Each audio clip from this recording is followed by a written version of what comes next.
आज मैं आपको बहुत वेरी इंटरेस्टिंग स्टोरी सुनाऊंगा। ठीक है, कृपया बिल्कुल मन से सुनना। ठीक है, देखो एक समय की बात थी जब बादलों ने किसानों से कहा कि मैं 10 वर्ष तक बारिश नहीं करूंगा।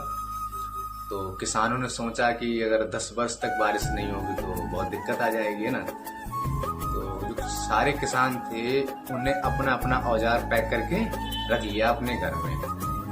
उसके बाद उसमें एक किसान था, तो वो रोज सुबह उठता था और अपने खेत में हल चलाता था, है ना। और ये चीज बादलों ने देखा और बादलों ने कहा कि भाई ये किसान तो अजीब है।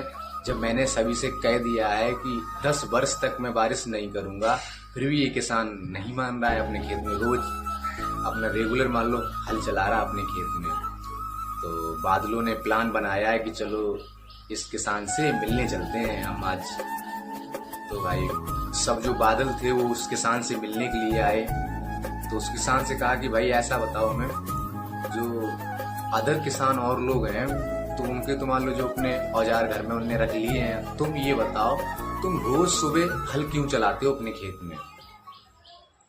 तो उस किसान ने ऐसा जवाब दिया बादलों को, तो बादल ने उस जवाब को सुन के एकदम चौंक गया बादल।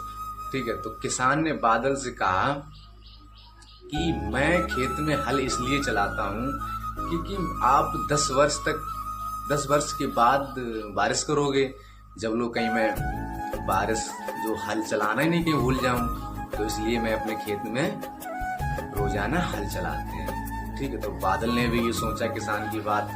तो बादल भी कहने लगे कि भाई अगर हम बारिश नहीं करेंगे तो हम भी भूल जाएंगे बारिश करना कहीं, है ना। तो बादल ने भी सोचा, तो बादल ने भी बारिश की। तो जो अदर किसान थे, तो उस किसान तो वो तो अपने खेत में रोज हल चलाता था, तो उसकी जो बारिश हुई तो हरी भरी फसल हो गया है खेत में, है ना।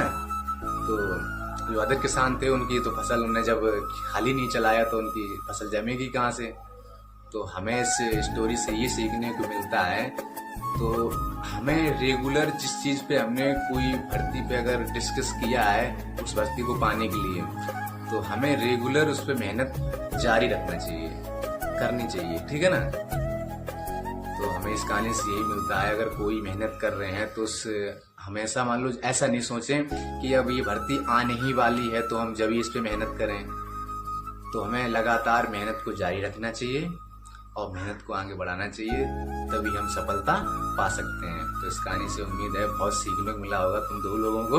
ठीक है, तो जय हिंद, जय भारत, वंदे मातरम।